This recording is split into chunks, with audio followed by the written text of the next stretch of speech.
Yes, thank you. Gazala Bohra, 1 Miko Drive. Hi, Gazala. Good evening, Steve and everybody else. I have two questions. The first one is for Dr. Lehman. This is regarding the remote learning. We just got the schedules. And I just want to understand this better, that now that we're 100% virtual, why could we not have a full day of school?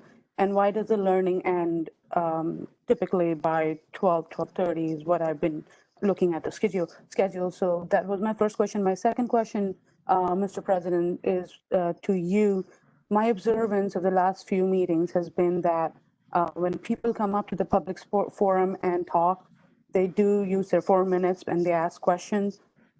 I have seen a pattern of ignoring the questions and moving on to the next speaker. Is there some sort of a policy that ensures that the people's questions get answered? I know there are a lot of complaints. We've been hearing a lot of complaints from the public in the public forum, but in those complaints are questions. And I'm specifically talking about the last meeting where people stayed up really late and had a lot of questions on remote learning. And I know the board meeting went on really long, but there were parents who had logged in for the very first time to a board meeting because they were so desperate for answers, and those questions were completely ignored. It just doesn't serve the purpose of joining the public forum if you don't get answers at that point of time. Thank you so much.